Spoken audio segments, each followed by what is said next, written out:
ये एक सिर्फ लाइफ डिसऑर्डर है। जो पाइल्स की प्रॉब्लम है ना, ये सिर्फ लाइफ स्टाइल डिसऑर्डर है और इसका मेडिकल टर्म में कोई इलाज नहीं है। इसका इलाज यही है कि पर डे हमें हमारी लाइफ स्टाइल में सही चीजों को लेना पड़ेगा, तभी ये चीजें ठीक रहती हैं। अन्यथा इसका कॉन्स्टिपेशन या कह सकते हैं कि इसका कोई ज्यादा विशेष इलाज नहीं होता है। तो आज हम थोड़ा सा पाइल्स को लेके समझेंगे कि पाइल्स क्या प्रॉब्लम है और क्यों परेशान करता है लाइफ में, है ना। तो ये बहुत ही खतरनाक प्रॉब्लम होती है, जैसा मैम ने बताया ना कि ऑपरेशन भी बहुत ज्यादा खतरनाक रहता है और उसके बाद जो टेक केयरिंग करना बड़ा ये ऑपरेशन इस हो जाएंगे यदि हमें हमारी लाइफ। तो आज हम जानेंगे पाइल्स क्या है। तो देखो, पाइल्स को हेमरॉइड्स भी मेडिकल टर्म में हेमरॉइड्स कहा जाता है। बेसिकली क्या होता है कि जो भी हम खाना खाते हैं ना, यहाँ से हम थोड़ा सा अच्छे से समझ पाएंगे आप लोग कि जो खाना खाते हैं ना, हम खाना पूरा हमारे मुंह से होते हुए लार्ज इंटेस्टाइन तक जाता है। तो लार्ज इंटेस्टाइन में जो लास्ट वाला पार्ट होता है उसे एनस कहा जाता है और उसके ऊपर रेक्टम होता है। तो जो लेटरिन का जो रास्ता होता है ना, वहां पर प्रॉब्लम आ जाना। जो लेटरिन का रास्ता है वो चिकना होना चाहिए। आप सभी है ना अपने मुंह में टंग को फील करें, एक पतली सी लेयर है, एक ऐसे सभी फिर आए तो मैं समझ पाऊंगी आप सब लोग समझ पा रहे हैं ठीक से। तो देखो, ये जो अंदर एक पतली सी लेयर है ना, इसे म्यूकस मेम्ब्रेन कहा जाता है। और म्यूकस मेम्ब्रेन के अंदर वेंस होती हैं। अब हमारी स्किन में देखें, एक ये जो नजर आ रही है ना ब्लू ब्लू टाइप की, ये वेंस है। ये वेंस है ना, ये काय पे टिकी हुई है? ये मसल्स पे टिकी हुई है। मसल्स है ना, इसकी मसल्स जितनी मजबूत होगी ये वैन भी मजबूत होगी।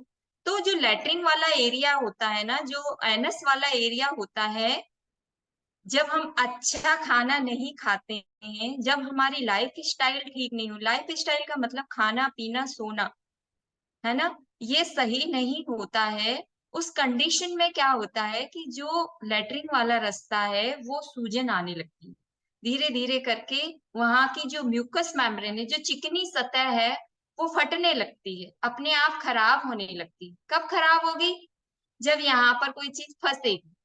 फंसेगी तो खराब होगी, या बहुत ज्यादा कहीं ना कुछ प्रेशर डाला जाएगा तभी वो चीज फटेगी, क्योंकि पतली सी लेयर है वो फट जाएगी। तो अंदर जो वेंस है ना, उनपे प्रेशर आएगा और उनपे जब प्रेशर आएगा तो वो स्वेलिंग करने लगेगी। स्वेलिंग करने लगेगी और वहां का एरिया डिस्कम्फर्ट हो जाएगा। और इतनी खतरनाक खतरनाक प्रॉब्लम्स होती हैं कि जिन्हें हम बता भी नहीं सकते हैं, है ना। तो जो हम इसको ऐसा भी कह सकते हैं, जैसा अभी मैम ने बताया ना, वेरिकोस वैन, ये जस्ट लाइक वेरिकोस वैन जैसे ही होता है। जो अंदर वेरिकोस वैन में जैसे गुच्छे पड़ जाते हैं ना, वैसे ही हमारे रेक्टम, हमारे एनएस वाले एरिया में ऐसे गुच्छे बनने लगते हैं। ऐसे गुच्छे गुच्छे बनने लगते हैं। ये गुच्छे क्या करते हैं, जब ये ज्यादा और ज्यादा प्रॉब्लम प्रॉब्लम क्रिएट करने लगते हैं तो कुछ तो ब्लीडिंग करने लगेंगे या फट जाएगी। देखो, लेयर फटेगी तो ब्लीडिंग भी होगी। सडनली हम देखते हैं ना कि इसका हीमोग्लोबिन कम हो गया, बताते भी नहीं है लोग ठीक से कि क्या बताऊं अब मैं। इस प्रॉब्लम को छिपाते रहते हैं। छिपाने वाली कोई प्रॉब्लम नहीं होती है। हम डिस्कस नहीं करेंगे तो हमें पता कैसे चलेगा कि ये प्रॉब्लम हमें भी हो सकती है ना। तो देखो क्या होता है कि ये जो वेरिकोज वेन है ना, ये इनमें से ब्लीडिंग आने लगता है, स्वेलिंग होने लगती है। देखो, स्वेलिंग, इन्फ्लामेशन के जैसे 5 साइन मैं हमेशा बताती हूँ ना। इन्फ्लामेशन का मतलब कोई चोट हमें लग गई, चोट हमें लगती है तो क्या होता है, सूजन आ जाएगी, लाल हो जाएगी वो जगह, हार्ट गर्म लगने लगेगी, वहां का एरिया ठीक से काम नहीं करेगा, फंक्शन उसका ठीक से नहीं हो पाएगा। इस तरीके के सिम्टम्स उसमें आने लगते हैं। ज्यादा यदि हो जाता है तो ब्लीडिंग भी होने लगती है उसमें से। तो ये लेटरिन वाला जो एरिया है, जो सॉफ्ट होना चाहिए, जिसकी मसल्स स्ट्रांग होना चाहिए, वो वीक होने लगता है। वो वीक होने की वजह से, अब देखो, रोज तो फ्रेश होने जाना ही पड़ेगा, रोज हमने रोज खाना खाते हैं, जो वेस्टेज है वही बाहर निकालना बहुत ज्यादा जरूरी होता है। जब वेस्टेज बाहर नहीं निकलेगा तो हमारी बॉडी ठीक से काम कर पाएगी क्या, है ना। किडनी खराब हो जाती है तो भी पेशेंट को जाना पड़ जाता है। ऐसे ही ये एनएस वाला एरिया भी सही रहना बहुत ज्यादा जरूरी है, अन्यथा हम जी नहीं पाएंगे, हम अपनी लाइफ को सरवाइव नहीं कर पाएंगे। इसीलिए डॉक्टर सलाह देता है कि अब आप ऑपरेशन करा लो, इसके अलावा कोई इलाज नहीं है। क्या होता है कि ये जो वेरिकोस वेन है ना, धीरे धीरे स्वेलिंग होते होते लेटरिन के रास्ते को, एनएस के रास्ते को ब्लॉक कर देता है। ब्लॉक कर देता है। एक हेल्दी एनएस को देखिए, एक अनहेल्दी एनएस को देखिए कि किस तरीके से धीरे धीरे करके उसमें ब्लॉकेज जैसे आने लगते हैं। अच्छा, ये ना इसकी स्टेजेस होती हैं, वो हम और देख लेते हैं, और थोड़ा सा इसका टाइप भी होते हैं। कुछ कभी कभी क्या होता है कि लैट्रिन के एनएस के अंदर की तरफ होता है, जो हमें दिखाई नहीं देता, बट लैट्रिन जाते टाइम हमें दर्द होता है। धीरे धीरे करके इंटरनल पाइल्स जो होते हैं उनमें से ब्लीडिंग होने लगता है। कुछ एक्सटर्नल होते हैं जो हमें दिखाई देते हैं।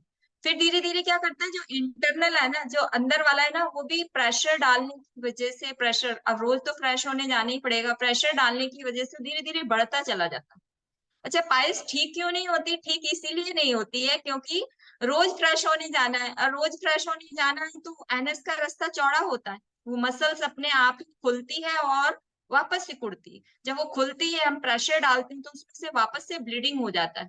अब आज नया घाव हो गया, कल तक वो बेचारा थोड़ा ठीक होता है, फिर कल और प्रेशर डाल दिया जाता है, तो इस कंडीशन में क्या हो, धीरे धीरे बढ़ते चला जाता है। इंटरनल हो सकता है, एक्सटर्नल हो सकता है, और इसकी स्टेजेस होती हैं। देखो, पहली स्टेज में थोड़ी थोड़ी प्रॉब्लम आना शुरू होती है। यदि हम उसे समझ लेते हैं कि ये प्रॉब्लम क्यों आ रही है, अरे प्रॉब्लम तो खाने से ही आ रही है, आपकी लाइफ स्टाइल सही नहीं है उससे आ रही है, यदि वहां उसने समझ लिया कि मुझे इससे आ रही है, तो वो ठीक हो जाता है। पर यदि उसको नहीं समझ पाता है ना, तो वो सेकेंड स्टेज में जाता है। फिर सेकेंड स्टेज में जाता है, सेकेंड स्टेज में यदि वो रिवर्स हो सकता है, थर्ड फोर्थ में वो फिर ब्लॉकेज बहुत ज्यादा बढ़ जाता है। उस कंडीशन में उसको ठीक करना, ऑपरेशन ही कराना पड़ता है। तो देखो, आप लोगों ने ऐसे कुछ नाम सुने होंगे कि पाइल्स, सीजर, फिशुला, ये सब एक ही भाई बहन है, एक ही जैसे हैं। जैसे पाइल्स में तो अभी क्या हो रहा है कि वेरिकोज वेन टाइप के गुच्छे गुच्छे जैसे बाहर निकल आते हैं, तो उस कंडीशन को बोलते हैं पाइल्स।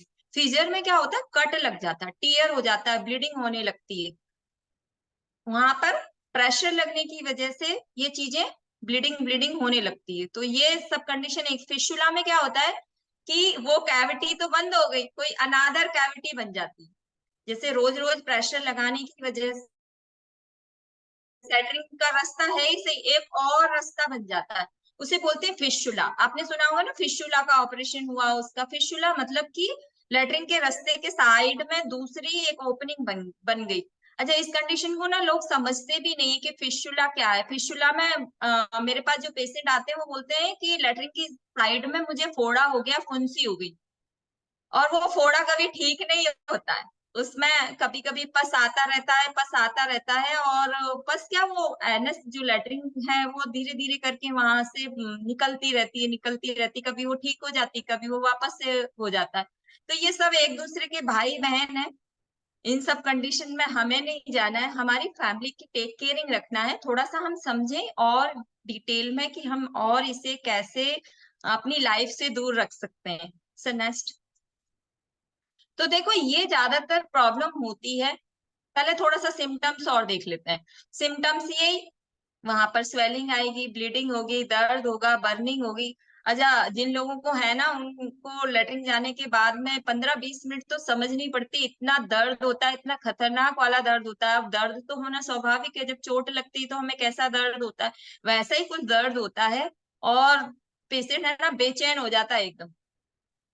तो ये कंडीशन है, बहुत खराब होती है। तो देखो, ये होती क्यों है, हम इसको थोड़ा सा रीजन से समझें कि ये रीजन क्या क्या है हमारी लाइफ में जो हमें सामना करना पड़ रहा है। सबसे पहला रीजन आ गया हमारी हेरिडिटी। हेरिडिटी तो देखो हम तोड़ सकते हैं, हम जैसा खाना खाते आए हैं वैसा ही खाना यदि हमारे मम्मी पापा भी खा रहे थे, उनको पाइल्स बने हैं, तो मुझे भी बनेंगे ही सही। तो हम हमारी लाइफ स्टाइल को यदि मेंटेन कर लेंगे तो ये वहां से हट जाता है, कोई हेरिडिटी आगे तक नहीं जाती, ऐसा कोई ये जीन वाला मैटर नहीं होता है इसमें।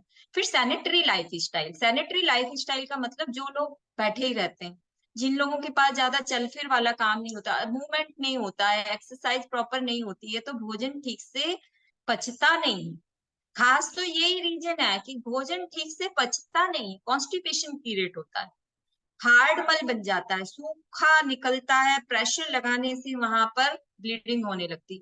अच्छा, बहुत सारे लोग ना बहुत देर देर तक प्रेशर लगाते रहते हैं, नहीं आ रही तो भी प्रेशर लगा देते हैं, तो उसकी वजह से भी पाइल्स जनरेट हो जाता है। और बहुत सारे लोग तो ऐसे होते हैं खूब वेट उठाएंगे कि वजन आज ही कम हो जाएगा, खूब वेट उठाएंगे, उनको नहीं मालूम शरीर में क्या क्या चीजें रहती हैं। एनएस वाला पोर्शन अपने आप ही बाहर प्रोलैप्स हो जाता है, लटक जाता है। जब प्रेगनेंसी में बहुत सारे लोग, महिलाओं को, हमको पाइल्स की प्रॉब्लम रही होगी, वो फीटस की वजह से प्रेशर लगता है एनएस पे, तो ये प्रॉब्लम हो जाती है। ये भी प्रॉब्लम उन लोगों को ही होती है जिनकी लाइफ स्टाइल सही नहीं रहती। प्रेगनेंसी टाइम में भी महिलाएं ना कुछ तो भी खाती रहती हैं कि ये खाने का मन हो रहा है, ये खाने का मन हो रहा है, क्योंकि उनको ज्ञान नहीं होता है कि क्या बॉडी की जरूरत है, क्या नीड है बॉडी की। और कुछ लोग इतना अनहेल्दी डाइट, इतना अनहेल्दी खाते हैं। अच्छा, यहाँ आने वाले को सबको पता है कि सिंपल फूड कौन सा है, कॉम्प्लेक्स फूड कौन सा है। तो सिंपल हमें नहीं खाना है, कॉम्प्लेक्स को ही कंज्यूम करना है, ताकि हमारी बॉडी अच्छी अंदर से हेल्दी रहे, उसमें ऐसी प्रॉब्लम नहीं आए। क्योंकि देखो ये प्रॉब्लम ना धीरे धीरे करके बढ़ती है, एकदम से कोई पाइल्स नहीं बन जाता है, एकदम से आज खा लिया तो कल मुझे प्रॉब्लम हो जाएगी, ये ऐसी कोई प्रॉब्लम नहीं है। ये धीरे धीरे करके जनरेट होती है। और धीरे धीरे करके हमारा एब्डोमेन पहले से हमें बताता है गैस बनेगी, और जो है मतलब घबराहट होगी, बेचैनी होगी बॉडी में, है ना। धीरे धीरे करके कुछ ना कुछ चीजें प्रॉब्लम आती रहती। किसी का सुना होगा ना कि मुंह में से बहुत ज्यादा बदबू आ रही है, तो उनका डाइजेस्टिव हेल्थ अच्छी नहीं है, तभी उनके पास बैठने में भी घबराहट होती है, बेचैनी होती है कि कैसा इंसान है ये। तो ऐसे इंसानों से भी दूर रहना है, और उनको भी सही करना है, और हमें हमारी लाइफ स्टाइल में इन सब चीजों को सही रखना बहुत ज्यादा जरूरी होता है। Sir next. तो देखो ये कॉन्स्टिपेशन के कारण क्या होते हैं, सबको पता है, कोई नई चीज नहीं है, सबको पता है कि हमें हेल्दी खाना खाना है। सबसे पहले तो वाटर का इंटेक, जो लोग वाटर का इंटेक नहीं करते हैं ना, कारण में ही सॉल्यूशन छिपा हुआ है। कॉज को समझेंगे ना तो ही सॉल्यूशन वहीं से मिल जाएगा। ठीक है, तो पानी हमें प्रॉपर पीना है। और जो लोग है ना फाइबर नहीं खाते हैं, फाइबर का मतलब रेसे वाली चीजें, कच्ची सब्जियों में रेसे होते हैं, फाइबर हमारी बॉडी के लिए बहुत ज्यादा इंपॉर्टेंस है। यहाँ हमने समझा है कि फाइबर कितना हमारे लिए बॉडी के लिए जरूरी होता है। जो लोग फाइबर का इंटेक नहीं करते हैं ना, रेसे वाली चीजें नहीं लेते हैं, तो उनका एनएस कभी भी क्लीन नहीं होता है। जो लोग डेयरी प्रोडक्ट बहुत ज्यादा लेते हैं, मिल्क लेते हैं, किसी किसी को दूध से भी कब्जी हो जाती है, और किसी किसी को लूज मोशन हो जाते हैं। तो दूध के भी इतने साइड इफेक्ट होते हैं। और कुछ लोग कुछ तो भी मेडिसिन खा लेते हैं, कोई गोलियां खाने से, आपने अनुभव भी करा होगा कि जब बहुत ज्यादा एंटीबायोटिक पेन किलर्स हमारी बॉडी में चले जाती हैं, तो हमारा मोशन ठीक से नहीं हो पाता, हमारा एनएस क्लीन ही नहीं हो पाता है। और कुछ लोग है ना बहुत ज्यादा शुगरी फूड, या अभी मैंने जैसे बताया कि कॉम्प्लेक्स फूड नहीं लेते हैं, और मतलब पिज्जा बर्गर और इस टाइप की अनहेल्दी जिन जो लोग खाते रहते हैं, उन लोगों का एनस क्लीन नहीं होता है, और धीरे धीरे करके वहां पाइल्स की प्रॉब्लम होती है। या जिन लोगों के इंटेस्टाइन के अंदर गुड वाला बैक्टीरिया नहीं है, स्मॉल इंटेस्टाइन के अंदर इकोलाई बैक्टीरिया पाया जाता है, जो हमारे भोजन को पचाने में हेल्प करता है। इसके लिए बताया जाता है ना यहाँ पर कि आप गुड वाले बैक्टीरिया आप कंज्यूम करें, रेगुलर बेस पे कंज्यूम करें, या दही खाएं भोजन में, या फर्मेंटेड फूड खाएं, क्योंकि ये इकोलाई बैक्टीरिया है जो हमारे भोजन को पचाने में हेल्प करता है। बट कुछ मेडिसिन या कुछ इस तरीके की चीजें हम यदि खाते रहते हैं, तो ये बैक्टीरिया हमारी बॉडी से खत्म होने लगता है। जब ये खत्म होने लगता है तो भोजन पचता नहीं। अनपचा हुआ भोजन हमारे लार्ज इंटेस्टाइन में जाता है, और अनपचा भोजन जब वहां से निकलता है तो वो टीयर कर देता है, फीजर वाली प्रॉब्लम आ सकती है, या धीरे धीरे करके पाइल्स बन सकता है, या प्रेशर लगाने की वजह से फिशुला बन सकता है। तो ये चीजें हो गई। या बहुत ज्यादा देखो, भोजन पचाने के लिए, हमारी गट हेल्थ के लिए हमारा शांत रहना बहुत जरूरी है ना। ब्रेन यदि शांत रहता है तो भोजन अच्छे से पचता है। हम नींद प्रॉपरली लेते हैं तो भोजन हमारा अच्छे से पचता है। पेट का रिलेशन हमारे माइंड से रहता है। नींद यदि पूरी नहीं होती है ना, तो सुबह फ्रेश होने की, जाने की इच्छा ही नहीं होगी, क्योंकि भोजन पचा ही नहीं तो वेस्टेज निकला ही नहीं, है ना। हमारी लार्ज इंटेस्टाइन में अनपचा हुआ भोजन जाता है, और वहां से सिर्फ पानी का एब्जॉर्प्शन होता है। लास्ट वाला जो लार्ज इंटेस्टाइन होता है ना, वहां सिर्फ पानी का एब्जॉर्प्शन होता है, बाकी पूरा वेस्टेज वेस्टेज वहां जाता है। अब वेस्टेज वहां भराया ही नहीं है, तो जाएंगे कैसे? तो इसके लिए हमारा ब्रेन का शांत रहना भी बहुत ज्यादा जरूरी होता है। या एक्सरसाइज सर्कुलेशन को बढ़ाती है, वहां सर्कुलेशन प्रॉपर नहीं हो रहा। अभी जैसा मैडम ने बताया था ना कि वो एक्सरसाइज प्रॉपरली करने लगी, लाइफ स्टाइल उनकी ठीक होने लगी, तो धीरे धीरे करके ये प्रॉब्लम ठीक होने लगती। वहां प्रॉपर उस मसल्स तक न्यूट्रिशन नहीं पहुंच पाता, ऑक्सीजन नहीं पहुंच पाता, जो हम खा रहे वो उस मसल्स तक नहीं पहुंच पाता। आप सभी को पता है ना, हमारा शरीर भोजन से ही चलता है, जैसा हम खाते हैं वैसे हम धीरे धीरे बनने लगते हैं, है ना। भोजन का डाइजेस्टिव हेल्थ का भी आप सभी को पता ही नहीं कि जो खाना खा रहे हैं हमारे इंटेस्टाइन में जा रहा है, इंटेस्टाइन से हमारे पोर्टल वैन हमारा सिस्टम बना हुआ है, वो लीवर के पास ले जाता है। लीवर उसमें से जो जो न्यूट्रिशन आया वो न्यूट्रिशन डेवलप करता है, डेवलप करने के बाद में हार्ट को दे देता है, हार्ट सिर्फ पंप करके पूरे ऑर्गन्स तक पूरा न्यूट्रिशन पहुंचाता है, हमारे लंग्स उसमें ऑक्सीजन डाल देते हैं ताकि सारी क्रियाएं हमारी अच्छे से होती रहे। तो वहां उस मसल्स तक यदि हम प्रॉपर न्यूट्रिशन पहुंचाएंगे तो कभी भी ऐसे पाइल्स की प्रॉब्लम होगी नहीं, है ना। और थोड़ी छोटी छोटी चीजें हैं, यदि हम उनका बराबर हमारी लाइफ स्टाइल में ध्यान रखेंगे तो हम हमारे परिवार की टेक केयरिंग भी कर पाएंगे, क्योंकि अभी इतने पेशेंट बढ़ गए हैं इसके, बहुत ज्यादा। इतना हीमोग्लोबिन डाउन हो जाता है क्योंकि इसमें एकदम फास्टली टीयर हो जाता है, तो एकदम फास्ट ब्लीडिंग हो जाती है। तो हमें इन सारे कॉम्प्लिकेशन से बचना है। यदि शुरुआत हो गई है, थोड़ी बहुत शुरुआत हो गई है, तो हम इसकी टेक केयरिंग कर सकते हैं। टेक केयरिंग के आप पॉइंट नोट कर सकते हैं। जैसे शुरुआत हो गई है तो थोड़ा सा हमें, देखो सबसे पहले तो गुड वाले बैक्टीरिया, अभी मैंने बताया था गुड वाले बैक्टीरिया यदि खत्म हो रहे हैं, सबके पास चाहिए भैया, ये सबको जरूरी, सबको पर डे प्रीबायोटिक सचेट ले लेंगे तो उसमें गुड वाला बैक्टीरिया चला जाएगा और हमें ऐसी प्रॉब्लम होगी ही नहीं। जो है एलो है हमारे पास, जो वेस्टेज को बाहर निकालने में हेल्प करता है, जो म्यूकस मेम्ब्रेन है उसकी मेंटेन करने में हेल्प करता है, उसकी सतह को अच्छा बनाने में, हेल्दी बनाए रखने में मदद करता है। और हम बाहर से भी उतने ही चमकते हैं यदि अंदर से हम चमके हुए रहेंगे। एक त्रिफला आता है, इसमें मतलब 3 चीजें रहती हैं, हरड़, बेहड़ा, आंवला। ये हमारे हमारे इम्यूनिटी पावर को बढ़ाने में भी हेल्प करती है, हमारे कॉन्स्टिपेशन को भी सही करने में हेल्प करती है। और फाइबर के बारे में तो आप जानते ही हैं कि फाइबर कितना जरूरी पोषक तत्व है।